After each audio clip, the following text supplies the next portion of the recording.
Hi hello friends, welcome to education hub updates. 26th నుంచి అయితే fee payment అనేది AP ECET 2024కి అయితే start అయింది. ఫీజు పే చేసి అలాగే కావాల్సిన రిక్వైర్డ్ డాక్యుమెంట్స్ అనేది అయితే అప్లోడ్ చేయడం కూడా జరిగింది. సర్టిఫికెట్స్ అనేది కూడా అండర్ వెరిఫికేషన్లో అయితే చూపిస్తున్నాయి.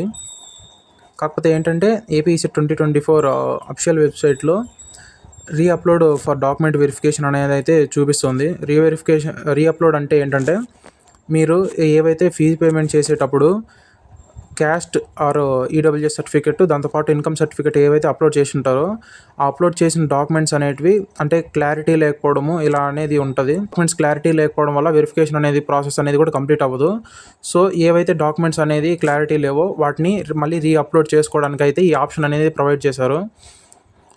మీరు రీఅప్లోడ్ ఫర్ వెరిఫికేషన్ అని చెప్పేసి దాన్ని క్లిక్ చేయగానే మీ hall ticket number, date of birth అయితే ఇచ్చి సబ్మిట్ చేస్తారు. దాని తర్వాత మీరు ఏ మొబైల్ నెంబర్ అయితే మీకు రిజిస్టర్ చేసుకున్నారో ఆ మొబైల్ నెంబర్కి అనేది ఓటీపీ అనేది వస్తుంది. ఆ ఓటీపీ ఎంటర్ చేసిన తర్వాత మీరైతే ఇది పేజ్లోకి అయితే వెళ్తారు.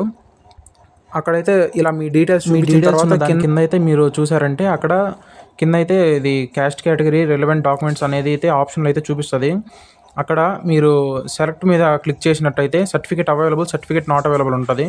సర్టిఫికేట్ అవైలబుల్ మీద క్లిక్ చేసుకొని సర్టిఫికేట్ అవైలబుల్ అని క్లిక్ చేసిన తర్వాత సైడ్లో అయితే చూస్ ఫైల్ అనేది అయితే ఆప్షన్ చూపిస్తుంది. ఆ చూస్ ఫైల్ అనేది క్లిక్ చేసి దాని తర్వాత మీది డాక్యుమెంట్స్ అనేది అయితే అప్లోడ్ చేయాలి. అందులో అప్లోడ్ చేసిన తర్వాత మీరు మళ్ళీ ప్రింట్ అప్లికేషన్లోకి వెళ్ళారంటే అక్కడ మీ డీటెయిల్స్ అనేది చూపిస్తుంది అండర్ వెరిఫికేషన్ అని.